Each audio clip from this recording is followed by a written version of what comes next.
सबसे पहले अगर आपको लगता है कि इस संसार में केवल आप ही दुखी हैं और यह सोचकर आप काफ़ी ज़्यादा टेंशन ले रहे हैं, तो एक बार आप मुस्कुरा दीजिए, क्योंकि इस दुनिया में जितने भी लोग हैं उनके अंदर कहीं ना कहीं किसी ना किसी प्रकार से दुख जरूर भरा पड़ा है। कोई ना कोई दुख सभी को है। तो ऐसी स्थिति में जब पूरी दुनिया दुख में है तो उसी का हिस्सा आप भी हैं, आपको भी इसलिए दुख है।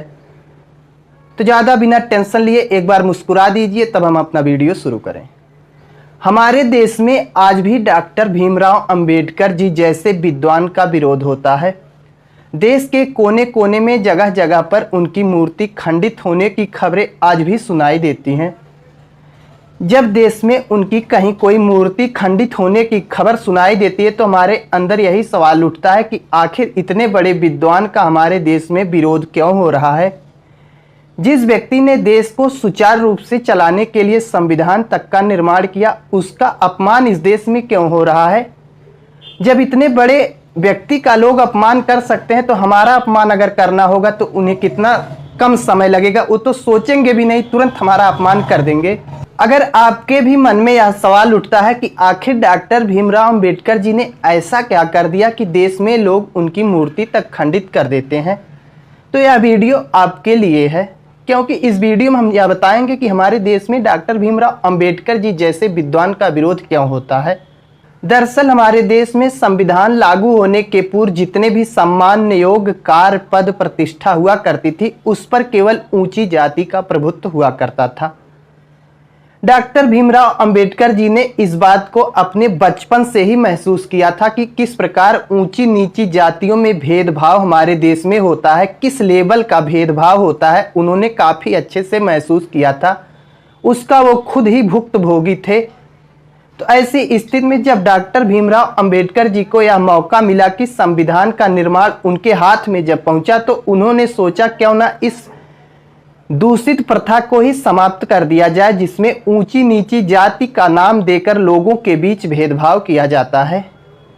लोग ऊंची नीची जाति के नाम पर आपस में लड़ते हैं, कटते मरते हैं। उस प्रथा को ही समाप्त कर दिया जाए, क्यों ना सबको बराबर बना दिया जाए। यही सोचकर डॉक्टर भीमराव अंबेडकर जी ने दलितों, पिछड़ों, शोषितों को जो है कुछ अधिकार दे दिया, ताकि उन लोगों का भी उत्थान हो सके, वो लोग भी झुग्गी झोपड़ी से निकलकर महलों तक पहुंच सके।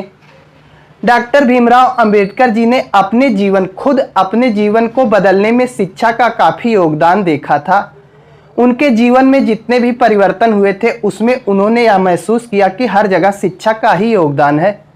तो क्यों ना इस शिक्षा को अगर हम झुग्गी झोपड़ी में रहने वाले लोगों तक पहुंचा दे तो उनका भी परिवर्तन हो सकता है, उनकी भी विचारधारा बदल सकती है, उनके अंदर भी सम्मान योग जीवन जीने की भावना जग सकती है। तो ऐसी स्थिति में डॉक्टर भीमराव अंबेडकर जी ने दलितों, पिछड़ों, शोषितों, दबे कुचलों को शिक्षा देने के लिए संविधान में काफ़ी प्रावधान किए। उन्होंने आरक्षण तक की व्यवस्था की, क्योंकि उन्हें पता था कि हमारे देश में अगर आरक्षण की व्यवस्था नहीं की जाएगी तो जितनी आने वाली सुविधाएं होंगी उनका लाभ केवल ऊपर बैठे लोग ही उठा लेंगे। अगर आरक्षण नहीं रहेगा तो इसका लाभ जो है दबे कुचले को नहीं मिलेगा, ऊंची जाति वाले लोग फिर ही उसका लाभ उठा लेंगे। तो सरकार द्वारा बनाई गई योजनाओं का जब निचले लोगों को लाभ नहीं मिलेगा तो इसे बनाने का फायदा ही क्या है। इसके लिए उन्होंने संविधान में आरक्षण तक की व्यवस्था कर दी। अब जब डॉक्टर भीमराव अंबेडकर जी ने देश में दलितों तक शिक्षा देने की बात की और दलितों तक शिक्षा पहुंच गई, तो उस शिक्षा के माध्यम से दलितों का उत्थान होना शुरू हुआ, क्योंकि नौकरी में आरक्षण था, स्कूल में पहुंचने तक का आरक्षण था। तो ऐसी स्थिति में काफ़ी तेजी से दलितों पिछड़ों ने स्कूल में जाना शुरू किया, शिक्षा लेनी शुरू कर दी। जब एक बार उनके अंदर भी शिक्षा प्राप्त करने की जागृति उत्पन्न हो गई तो काफ़ी तेजी से हमारे देश में दलितों के अंदर शिक्षा लेने की प्रवृत्ति जागृत हुई, और यही शिक्षा प्राप्त कर करके दलितों ने भी नौकरी में जाना शुरू कर दिया। जब वो नौकरी में पहुंचे तो उनके पास भी पर्याप्त पैसा होने लगा। जब उनके पास पैसा आने लगा तो उन्हें कोई शौक तो था नहीं कि झुग्गी झोपड़ी में जानबूझ के रहते थे। उनकी भी चेतना हुई कि हम भी क्यों ना बंगला बनाएं, अपनी खुद की निजी गाड़ी हो, क्यों ना ऐश मौज की सारी वस्तुएं हमारे पास भी हो।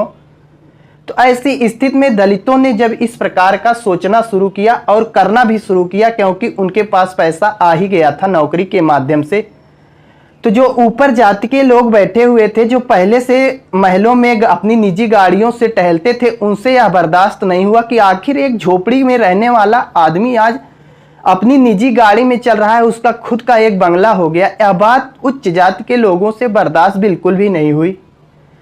तो उन लोगों ने यह जानने का प्रयास किया कि आखिर यह आदमी इतना आगे कैसे जा रहा है। तो उन्हें पता चला कि डॉक्टर भीमराव अंबेडकर जी ने इनके लिए जो है शिक्षा की व्यवस्था कर दिया है। ये लोग वही शिक्षा प्राप्त कर करके जो है सरकारी नौकरी में भरभराए जा रहे हैं। इनके पास भरभराए पैसा आ रहा है, भरभराए कि लोग सब सुख सुविधा की वस्तु खरीद रहे हैं। तो ऐसी स्थिति में उन लोगों ने डॉक्टर भीमराव अंबेडकर का ही विरोध करने का फैसला किया। उन लोगों ने सोचा ना रहेगा बांस ना बजेगी बांसुरी। तो देश में जगह जगह उनकी मूर्ति, जिस प्रकार का विरोध हो सका उस प्रकार का विरोध किया गया। जगह जगह उनकी मूर्तियां तोड़ी गई। जो लोग पहले दलितों का शोषण कर रहे थे, अब वही जो है दलितों से पिछड़ रहे हैं, तो उनसे यह बिल्कुल बर्दाश्त नहीं हो रहा है।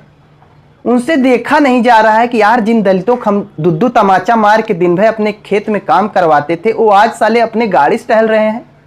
ये बात उनसे बिल्कुल देखी नहीं जा रही है। तो वो लोग लगातार आज भी डॉक्टर भीमराव अंबेडकर को ऐसे देखते हैं जैसे काबुल थे कौनो ही राक्षस प्रवृत्ति का आदमी आ गया है। डॉक्टर भीमराव अंबेडकर जी की यही गलती थी बस कि उन्होंने जो है झोपड़ी में रहने वाले लोगों को महल तक जाने का रास्ता दे दिया। अब उन्होंने तो अच्छा ही सोचकर किया कि जो झोपड़ी झुग्गी झोपड़ी में रहता है उसे भी कभी महलों में जाना चाहिए। आदिकाल से साला वो झोपड़ी में रह रहा है, कभी तो उसे महल में जाने का अधिकार मिले। वही अधिकार डॉक्टर भीमराव अंबेडकर जी ने दलितों, शोषितों, पिछड़े, दबे कुचले लोगों को दे दिया। तो वही ऊंची जात के लोगों से बिल्कुल बर्दाश्त नहीं हो रहा है। और आज़ादी के 70-75 साल भी आज उनकी जगह जगह देश में मूर्तियां तोड़ दी जाती हैं। जो लोग डॉक्टर भीमराव अंबेडकर की मूर्तियां खंडित करते हैं, शायद उन्हें यह बात नहीं पता है कि यह वही डॉक्टर भीमराव अंबेडकर है जिसके सामने अमेरिका के राष्ट्रपति भी सर झुका के जाते हैं और पुष्प चढ़ाते हैं। ये वही डॉक्टर भीमराव अंबेडकर है जहां पर नॉर्थ कोरिया जैसे तानाशाही देश में उनकी पूजा की जाती है। लेकिन हमारे खुद अपने देश में उनका जो है इस प्रकार से अपमान किया जाता है। उन्हें उनकी जाति के लोगों को सताया जाता है कि ये तो अंबेडकर वाली जात का है, यार मारो इसे। लेकिन मार नहीं पाते क्योंकि भीमराव अंबेडकर जी ने उतना उन्हें अधिकार देख चला गया है। कहीं अक्को तमाचा मारते हैं, तुरंत SC ST केस लग जाता है, तुरंत जाओ जेल में खटाओ। अब मार भी नहीं पाते हैं, बड़ी दुख है, एकदम कष्ट में है वो लोग। पूरी तरीके से उन लोगों को कष्ट भरा पड़ा है। एकदम सोच के वो लोग अंदर अंदर खून के आंसू रो रहे हैं। क्या करें क्या, मार भी नहीं सकते। कहीं मारते हैं, दुइये तमाचा मार दिए तब वो 2-4 महीने जेल हो जा रही है। इतना ज़्यादा अधिकार भीमराव अंबेडकर जी ने इन दबे कुचले लोगों को दे दिया कि ऊपर रहने वालों से देखा नहीं जा रहा है कि उनकी मूर्तियां तोड़ ताड़ डाल रहे हैं। देखा थोड़ी जा रहा है इतना ज़्यादा। वो लोग अब करें तो करें क्या करें, एकदम मजबूर हुए कि अब धीरे धीरे ठंडा हो रहे हैं। ऐसी बात नहीं है कि पूरी जिंदगी एकदम उतावले रहेंगे, अब धीरे धीरे नॉर्मल हो रहे हैं। अब पूरी साला प्राचीन काल से दुद्दू तमाचा मार के तुमको खटाते हुए आए थे वो लोग। अब वही कुछ समय लगेगा लेकिन सुधर जाएंगे। ये हमें भी विश्वास हो रहा है सुधरेंगे, लेकिन अब समय लगेगा भैया।